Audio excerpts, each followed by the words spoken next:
19వ అధ్యాయం 29-30 వచనాలు దయచేసి చదివి వినిపించాలి. చిరకతో నిండి ఉన్న ఒక పాత్ర అక్కడ పెట్టి ఉండెను గనుక వారు ఒక స్మృతి చిరకతో నింపి ఇస్సోపు పుడకకు తగిలించి ఆయన నోటికి అందించిరి. యేసు ఆ చిరక పుచ్చుకొని సమాప్తమైనదని చెప్పి తల వంచి ఆత్మను అప్పగించెను.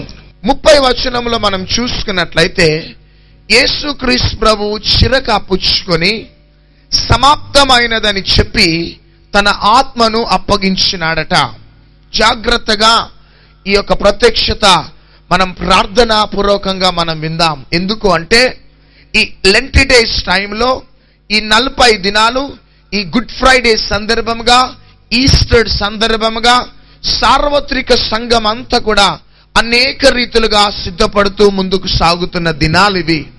కాబట్టి ఈ దినాలలో నువ్వు సిద్ధపడుతున్నావు, సంఘము సిద్ధపడుతున్నది. కానీ కొంతమందిని ఈ ప్రశ్నలు వేస్తే ప్రశ్నలకి జవాబు చెప్పలేని అనేక క్రైస్తవులు ఈ భూమి మీద ఉంటూ ఉన్నారు. నువ్వెందుకు ఉపవాసాలు చేస్తున్నావు? లెంట్ డేస్ అంటే ఏంటివి? గుడ్ ఫ్రైడే అంటే ఏంటిది? ఈస్టర్ అంటే ఏంటిది అని కొంతమంది క్రైస్తవులకి ప్రశ్నించినప్పుడు జవాబు చెప్పని క్రైస్తవులు అనేక మంది ఉంటున్నారు. బైబిల్ గ్రంథంలో ఉన్న వాస్తవాన్ని, బైబిల్ గ్రంథంలో ఉన్న దైవిక ప్రత్యక్షత తెలవని అనేక క్రైస్తవులు ఉంటూ ఉన్నారు. కాబట్టి యేసుక్రీస్తు ప్రభు చిరక పుచ్చుకొని సమాప్తమైనదని చెప్పి తన ఆత్మను అట అప్పగించినాడట. యేసుక్రీస్తు ప్రభు సమాప్తమైనది అని అంటానికి కారణము ఒకానొక దినమున ఏదో ఒకటి ప్రారంభించబడ్డది. హల్లెలూయా! ఏదో ప్రారంభించబడ్డది కాబట్టి యేసుక్రీస్తు ద్వారా సమాప్తమైనది. ఏదో ప్రారంభించబడకపోతే యేసుక్రీస్తు ప్రభు సమాప్తమైనదని చెప్పలేడు. కాబట్టి కొన్ని తరాల క్రితము, కొన్ని జనరేషన్స్ క్రితము ఏదో ప్రారంభించబడ్డది.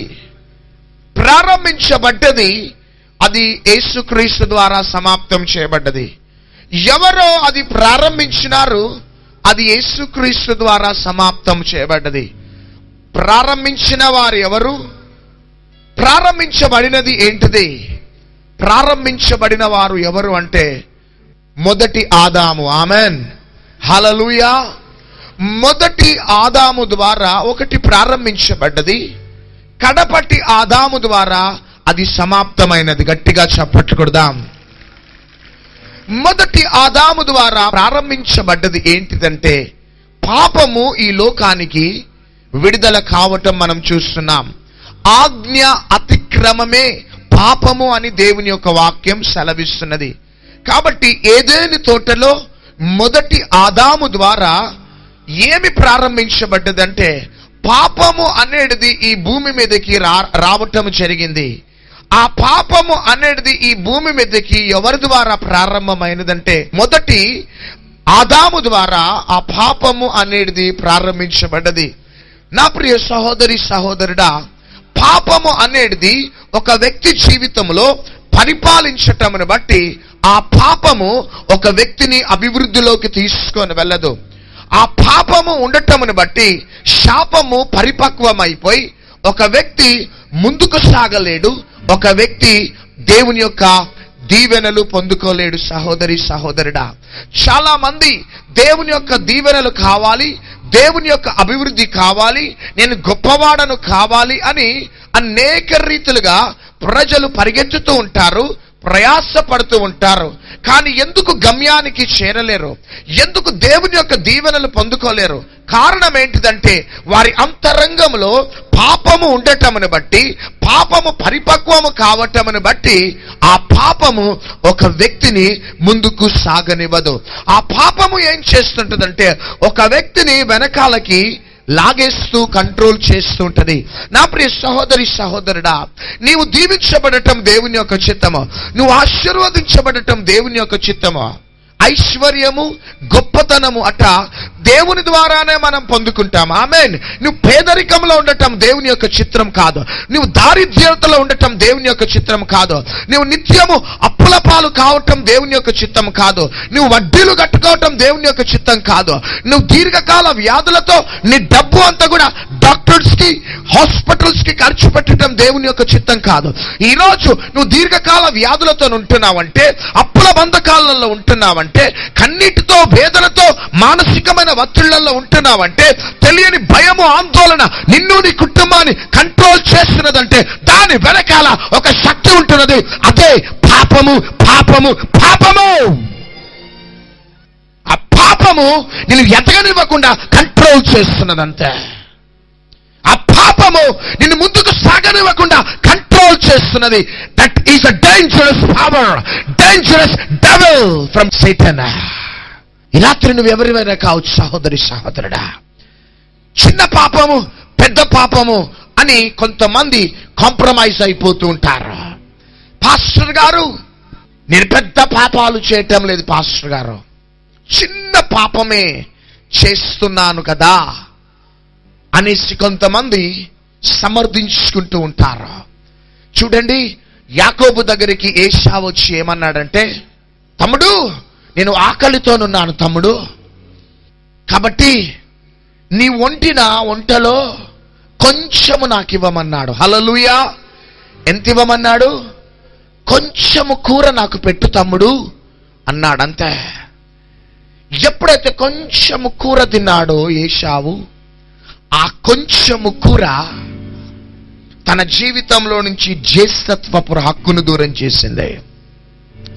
మన జీవితంలో చిన్న పాపము కావచ్చు, పెద్ద పాపము కావచ్చు, ఆ పాపము ద్వారా నువ్వు చేరవలసిన గమ్యానికి చేరలేవు. ప్రియ దేవుని బిడ్డలారా, ఈ పాపము అనేది ముందుకు మనల్ని సాగనివ్వదు. పాపములో ఉన్నట్లయితే దేవుని యొక్క ఎన్నో దీవెనలు మనము దూరం చేసుకుంటా ఉంటాం. అయితే ప్రారంభించబడ్డది ఏంటిదంటే, ఆదాము ద్వారా ఆ యొక్క పాపము ఈ భూమి మీదకి రావటం మనం చూస్తున్నాం. ఎప్పుడైతే, అందుకనే హెచ్కేలు గ్రంథము 18వ అధ్యాయము 4వ వచనాన్ని చదవాలి. మనుష్యులందరూ నా వశములో ఉన్నారు, తండ్రులేమి కుమారులేమి అందరూ నా వశములో ఉన్నారు. పాపము చేయువాడెవడో వాడే మరణమునందును. ఆమేన్. పాపము చేయువాడు మరణించక తప్పదు. ఆమేన్. అది దేవుని యొక్క సిద్ధాంతం. That is the rule of God. దేవుని యొక్క సిద్ధాంతం ఏంటిదంటే, పాపము చేయువాడు వాడు మరణించాలి అంతే. దేవుని వాక్యం సెలవిస్తున్నది, ఏ భేదము లేదు, అందరూ పాపము చేసి దేవుడు అనుగ్రహించి మహిమను పొందలేకుండా ఉన్నారు. దేవుడు ఏమంటున్నాడంటే, పాపము చేసిన వాడు మరణించాలి అంతే. The sinner must die, die, die. చనిపోవాలి అంతే. అది దేవుని యొక్క నియమ నిబంధనలో. కాబట్టి ఈ భూమి మీద ఎవరు కూడా పరిశుద్ధులు లేరు, పాపులే. కానీ దేవుడు అంటున్నాడు, ఒక పాపి హి మస్ట్ డై, చనిపోవాలి. ఆ సమయంలో దేవుడు ప్రజలకు ఇచ్చిన ఒక ఆప్షన్ ఏంటిదంటే, నీవు పాపము చేస్తే నీ స్థానంలో ఒక గొర్రె గాని మేక గాని బలి అర్పించబడితే నేను నీ పాపములను కప్పివేస్తాను. గట్టిగా చప్పట్లు కొడదాం, గట్టిగా చప్పట్లు కొడదాం. అందుకనే లేవియా కాండంలోకి వచ్చేద్దాం. 4వ అధ్యాయం 20వ వచనం. అతడు పాప పరిహారార్థ బలియగు కోడెను చేసినట్లు దీనిని చేయవలెను, అట్లే దీనిని చేయవలెను. యాజకుడు వారి నిమిత్తం ప్రాయశ్చిత్తము చేయగా వారికి క్షమాపణ కలుగును. హల్లెలూయా. గట్టిగా చప్పట్లు కొడదాం. మరి మేము పాపము చేసినాం ప్రభువా, మనం పాపం చేస్తే మేము మరణించక తప్పదు కదా, మరి మా బ్రతుకులు ఏంటివి అని దేవుడిని ప్రజలు అడిగినప్పుడు దేవుడు ఏమన్నాడంటే, మీరు పాపం చేస్తే మీ స్థానంలో ఒక గొర్రె గాని కోడె గాని మేక గాని బలి అర్పించబడాలి. ఆమేన్. హల్లెలూయా.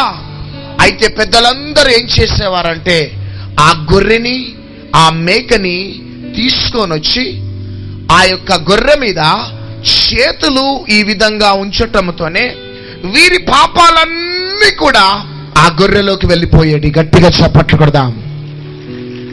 హల్లెలూయా.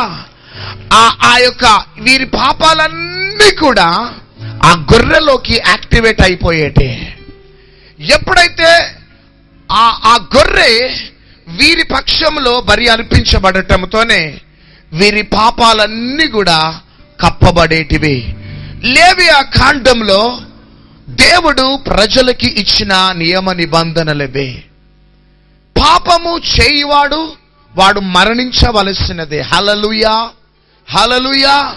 అయితే ఈ ప్రజలు ఏం చేసేవారంటే, పాపము చేయాలి, ఒక గొర్రెను తీసుకొని రావాలి, గొర్రె మీద చేతులు పెట్టాలి, వీరి పాపాలన్నీ గొర్రెలోకి వెళ్ళిపోయాలి, వీరి స్థానంలో ఒక గొర్రె బలి అర్పించబడేది. ఈ విధంగా ప్రజలు ఏం చేసేవారంటే, పాపము చేయాలి, ఒక గొర్రెను అర్పించాలి. ఆమేన్. పాపము చేయాలి, ఒక మేకను అర్పించాలి, పాపము చేయాలి, ఒక గొర్రెను అర్పించాలి. ఈ విధంగా ప్రజలు పాపానికి బానిసైపోతూ పెరిగిపోతున్నాయి పాపాలు.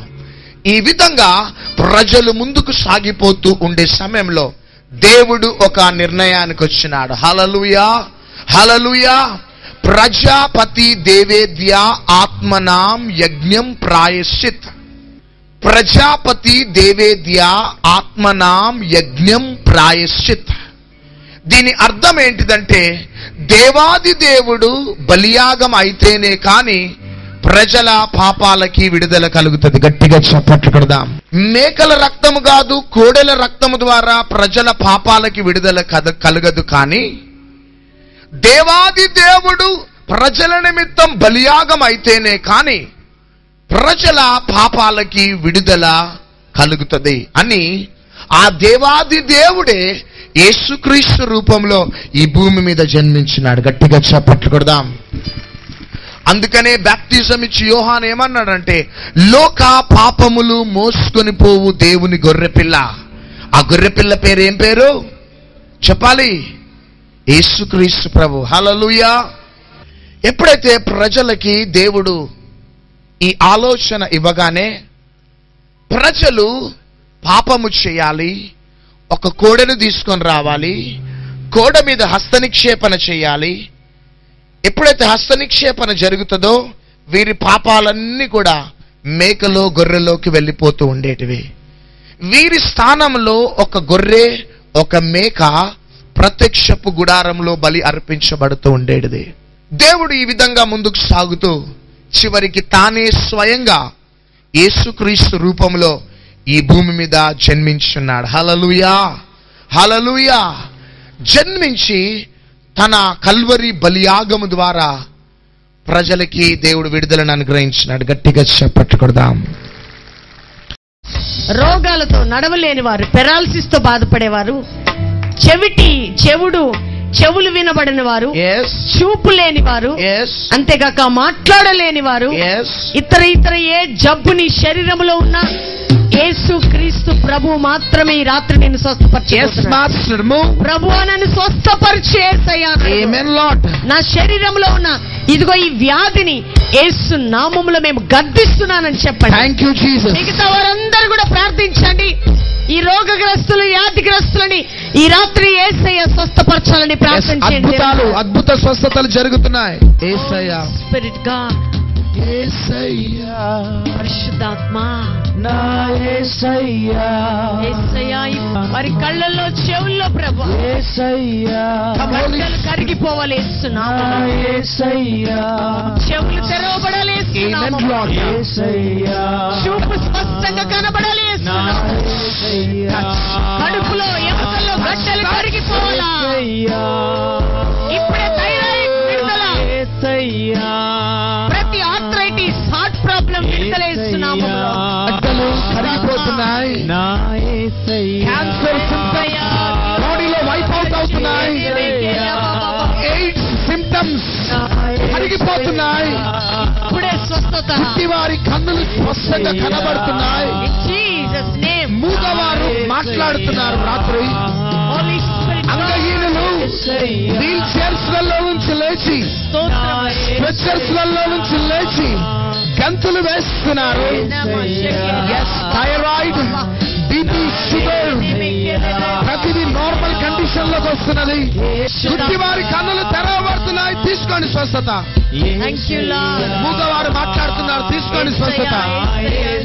Receive the healing right now in the name of Jesus. Six అనే వ్యాధులు శరీరాలలో నుంచి వెళ్ళిపోతున్నాయి. తీసుకో ఇన్ జీసస్ మైటీ నేమ్.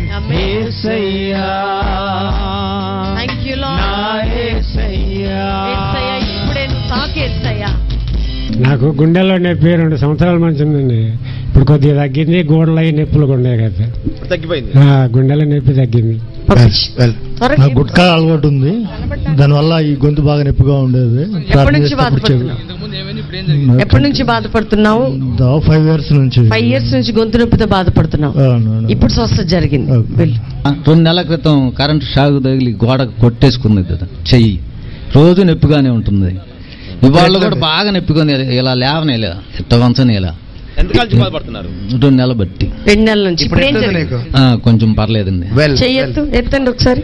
చప్పట్లు కొడదాం. నాకు ఇది వరకు మామూలుగా కడుపులో నొప్పి పద్దాకలు వస్తూ ఉంటుంది. ఒక సైడ్ కూడా పెయిన్ వస్తూ ఉంటుంది. నేను ఇంట్లో వాళ్ళకి కూడా చెప్పేవాడిని కాదు. ప్రేయర్ చేసుకొని తగ్గిపోద్దులే అని నేను మెల్లకుండా ఉండేవాడిని. ఇప్పుడు వచ్చేటప్పుడు కూడా ఒక సైడ్ నొప్పి వచ్చి కడుపులో నొప్పి కూడా వచ్చింది. తగ్గిపోద్దులే అని అనుకున్నాను. ఇందాక ప్రేయర్ చేస్తుంటే అది స్వస్థత కలిగింది. Very good. వెల్, నేను 3 సంవత్సరాల నుంచి ఎంతో నడుము నొప్పితో బాధపడుతున్నానండి. పాస్టర్ గారు ప్రేయర్ చేస్తున్నప్పుడు కుడి చేతి ఎత్తమన్నప్పుడు ఎత్తాను. నా నడుము నొప్పి 3 సంవత్సరాలు ఎంతో ఖర్చు పెట్టాను. నేను చాలా హాస్పిటల్ తిరిగాను. కానీ మా పాస్టర్ గారు ప్రేయర్ చేసినప్పుడు నడుము నొప్పి పూర్తిగా తగ్గిపోయింది. Very good. గట్టిగా చప్పట్లు కొడితే మహిమపడదాం. జాయింగ్ చేస్తుంటే కాలు బెనికింది, ప్రేయర్ చేయగానే తగ్గిపోయింది. బ్రదర్ 20 years నుంచి నాకు కన్ను పక్కకు ఉండేదండి. మెల్ల కన్ను పక్కకు ఉండేది. స్వస్థత జరిగిందండి. బాగా క్లియర్ గా ఉందండి. కనబడుతుందా? క్లియర్ కనబడుతుంది. కన్ను స్ట్రైట్ అయిందా? 20 years నుంచి బాధపడుతున్నాం. ఇప్పుడు స్వస్థత జరిగింది. చప్పట్లు కొడదాం. నాకు యాక్సిడెంట్ అయ్యి 2 నెలలు అయిందండి. ఎండపోసి ఇరిగింది, రాడ్లు వేశారు. ఇందా నుంచి నొప్పి ఉంది. కూర్చున్నా నుంచున్నా. ఇప్పుడు నొప్పి లేదు, ఫ్రీగా నడుస్తున్నా. ఇప్పుడు తోటపడండి, నేను చెట్లు కొడతా, చెట్టు మీద పడ్డా, చెట్టు మీద బట్టి ఎన్నికలు కలపడ్డాయి. ఇప్పుడు ఎట్లుంది? ఇప్పుడు వెరీ గుడ్. Very good. నాకు కొంచెం డిజార్డర్, కడుపు డిజార్డర్గా ఉందండి. ఇండైజెషన్ ప్రాబ్లం ఉంటే ఇప్పుడు అమ్మగారు ప్రార్థన చేస్తున్నప్పుడు ఒక ఫైర్ వచ్చి నన్ను తాకినట్టుగా ఉంచి ఆవిలంత రూపంలో నాకు ఉన్నటువంటి డిజార్డర్ అంతా పోయి నాకు రిలీఫ్ వచ్చింది. సంవత్సరాలు పుట్టి పక్కంతా నిప్పండి. ఈ చెయ్యాలి లేవాలి. ఇప్పుడు ఏం జరిగింది? స్వస్థపరచండి. ఇప్పుడు స్వస్థత జరిగిందా నీకు? చేయలేపు ఒకసారి. చప్పట్లు కొడదాం. అయితే 10 సంవత్సరాల నుంచి అట్లా బాధపడుతుంటే ఆపరేషన్ కూడా పెద్ద ఆపరేషన్ చేశారు డాక్టర్లు. చేసినా తగ్గలేదమ్మా. మా పేగు జారిందమ్మా, నాకు అది తగ్గింది. ఇప్పుడు ఈమెకి పేగు ఇట్లా జారిపోయింది. ఆమె కూడా చూసిందంట మొత్తం జారిపోయినట్టు. కానీ ఇప్పుడు స్ట్రైట్ అయిపోయి సీదా అయిపోయింది తన కడుపులో. దేవుడు ప్రేయర్ చేసేసరికి వండర్ఫుల్. Very good. కిందకి జారి మళ్ళీ మామూలు కండిషన్ లోకి వచ్చింది. డాక్టర్లు ఆపరేషన్ చేసినా తగ్గలేదు. డాక్టర్స్ ఆపరేషన్ చేసినా ఆ పేగు ఉండాల్సిన పద్ధతిలో లేదు. కింద నుండి మళ్ళీ పైకి వచ్చి స్ట్రైట్ సీదా అయిపోయింది. ఇప్పుడు చప్పట్లు కొడదాం. 5 నెలల నుంచి చేతి కింద పెద్ద గడ్డతో, ఇంత గడ్డతో ఇబ్బంది పడుతున్నాను. యాంటీబయాటిక్స్ ఎన్నో వాడాను. ఇంత ప్రేయర్కి రాబోయే ముందు డాక్టర్ గారి దగ్గరికి వెళ్తే రేపు పొద్దున్న సర్జన్ చేద్దాము, అది ఓపెన్ అయ్యట్లేదన్నారు. వచ్చినాక ప్రేయర్ చేస్తే డాడీ గారు ఓ సహోదరి గడ్డతో బాధపడుతున్నారు, ఆ గడ్డలు పగిలిపోవాలని అన్నారు. అప్పుడే స్టార్ట్ అయిపోయింది గడ్డ పగిలిపోవటం. అది 2 సంవత్సరాల మెట్టికి మోకాలు నొప్పి. ఇందాక కూడా కూకలేక కాలు చాపుకుంటా కూకున్నా. ప్రార్థన చేయగలను, ఆ కాలు చల్లిచ్చి నా అంతటికి నేనే ఇలాగేయాలనిపించింది. ఈ చిన్న సాక్ష్యం దేవుడి దీవించు. నాకు 1 week నుంచి బాగా స్కిన్ ఎలర్జీ వచ్చింది. గెడ్డల్లా కట్టేసి కాలు, చేతులు, నడుం దగ్గర, మెడ మీద. ఇప్పుడు బ్రదర్ స్కిన్ ఎలర్జీ ఉన్న వాళ్ళు నేను ప్రేయర్ చేస్తున్నాను అనగానే మళ్ళీ నేను చెక్ చేసుకోమన్నారు. చెక్ చేసుకోగానే ఏమీ లేదు, మొత్తం పోయింది. మళ్ళీ చెక్ చేసుకున్న చోట కూడా అసలు దురదలాగా కూడా అనిపించలేదు. ఈ 1 week నేను చాలా అసలు ఎంతో వేదనగా అనుభవించాను, దురదలతోను బాధతోను. ఇప్పుడు ఏమీ లేదు, చెక్ చేసుకున్నాక అసలు ఏమీ లేదు, మొత్తం తగ్గిపోయింది. నాకు 2 సంవత్సరం నుంచి మోకాళ్ళ నొప్పి చేత బాధపడుతున్నానండి. మరి రోజు బిళ్ళలు మింగితేనే మరి నా కాళ్ళు నొప్పులు తగ్గుతాయి. ఇప్పుడు అయ్యగారు ప్రార్థన చేయంగా, అమ్మగారు ప్రార్థన చేయంగా నా కాళ్ళు చాలా నొప్పులు తగ్గిపోయినాయి. నాకు 3 సంవత్సరాల కింద డాబా మీద నుంచి కింద పడితే పక్క ఎముక ఫ్రాక్చర్ అయింది వెనకాల. అది బరువు మోసిన గవక్కన కింద కూర్చున్న బాగా నొప్పిగా ఉండేది. వచ్చేటప్పుడు కూడా చాలా బాధతో వచ్చా, కింద కూర్చోలేకపోయా. ప్రార్థన చేసిన తర్వాత నాకు స్వస్థత కలిగింది. నా 16 సంవత్సరాల నుంచి ఎన్నుపోసి నొప్పమ్మ. ఇక్కడికి రాగానే ప్రార్థన చేయగానే తగ్గిపోయింది. 16 సంవత్సరాల నుంచి వెళ్ళి గడిచిన 8 సంవత్సరాల నుంచి నాకు మ్యారేజ్ 7 ఇయర్స్ కంప్లీట్ అయ్యి 8 వచ్చిందండి. మ్యారేజ్ అయిన దగ్గర నుంచి నా హెల్త్ ఏదో ఒక ప్రాబ్లం వస్తూ ఉండేది అనమాట. ఒక ప్రాబ్లం తగ్గితే ఒక ప్రాబ్లం వస్తూ ఉండేది. కానీ నాకు 3 రోజుల నుంచి బాగా వెన్నుపూస బాగా పెయిన్ వస్తుంది. నేను ఈ మీటింగ్స్ రావాలని ఎంతగానో ప్రార్థన చేసుకుంటున్నప్పటికీ ఇప్పుడు అయ్యగారు నాకు ప్రార్థన చేస్తుండే సంపూర్ణ స్వస్థత నాకు అనుగ్రహించాడు. దేవుని నామానికి స్తోత్రములు. నేను ఇక్కడికి వచ్చే ముందు 5-6 నెలల నుంచి వెనక వీపంతా నొప్పి, ఈ పొట్టంతా నొప్పిగా ఉంది, కూర్చోలేక కూడా పోయాను. నాకు స్వస్థత కలిగితే సాక్ష్యం చెప్పుకుంటాను, వెంటనే తగ్గిపోయింది. దేవుని నామానికి సంవత్సరం బట్టి అసలు ఈ చెయ్యి మెడ నొప్పి. ఇందాక పాస్టర్ గారు చెయ్యి పైకి ఎత్తమన్నప్పుడు ఈ చెయ్యి అసలు లేకపోతే ఇట్ట పట్టుకొని లేపా. తర్వాత నేను బాగా కళ్ళమ్మ నీళ్ళు వచ్చి నా చెయ్యి ఇట్ట లేపటానికి కూడా లేదు దేవుడా అని నేను ఏడ్చుకుంటూ ప్రార్థన చేసినప్పుడు చెయ్యి ఇప్పుడు ఇట్టన్నా అంతా చెక్ చేసుకున్నా, తగ్గిపోయింది. నాకు 30 సంవత్సరాల నుంచి టీవీ నొమ్మమ్మ. టీవీ నొమ్ముతో ఈ పక్కలు నొప్పులు కూర్చోలేకపోతున్నాయి. బస్సులో కూడా కూర్చోలేకపోయాను. ఇక్కడికి వచ్చిన తర్వాత అయ్యగారు ప్రార్థన చేసిన తర్వాత నేను కన్నీరు గార్చి ప్రార్థన చేసుకున్నాను. నాకు తగ్గినాయి పక్కల నొప్పులు.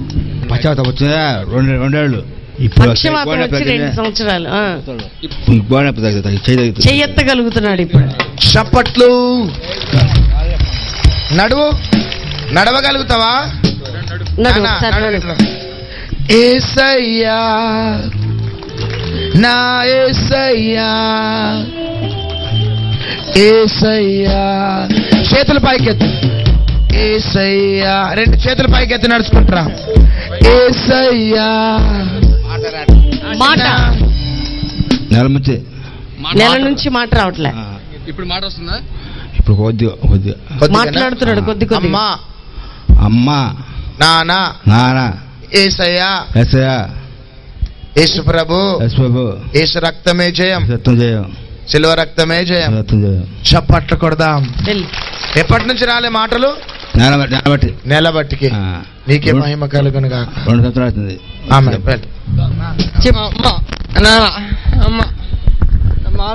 మాట్లాడలేదు ఇంతవరకు. గట్టిగా చప్పట్లు కొడదాం.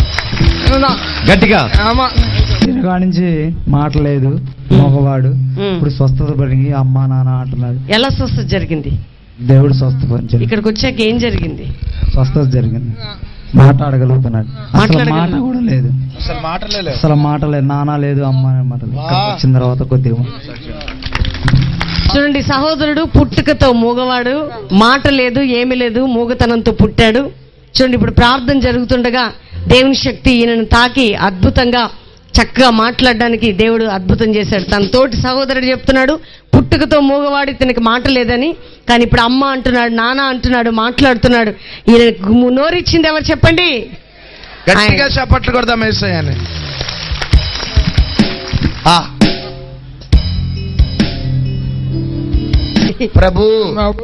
ప్రభు తండ్రి కుమారుడు గొప్పవాడు కావాలి. ఈ సాక్ష్యం ద్వారా అనేక జీవితాలు బాగుపడును గాక. ఆమేన్, ఆమేన్, ఆమేన్.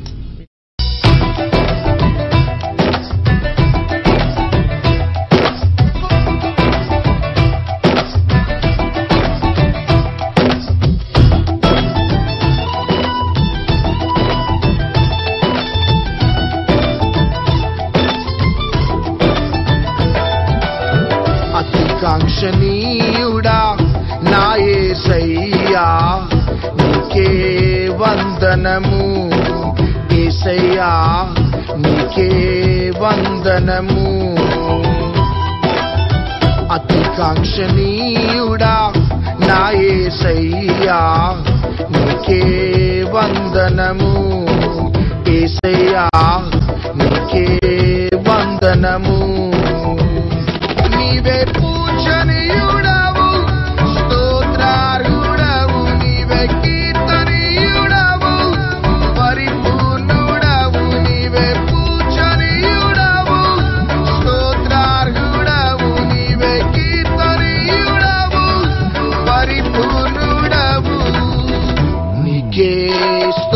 స్తోత్రమయ్యా యేసయ్యా నీకే స్తోత్రమయ్యా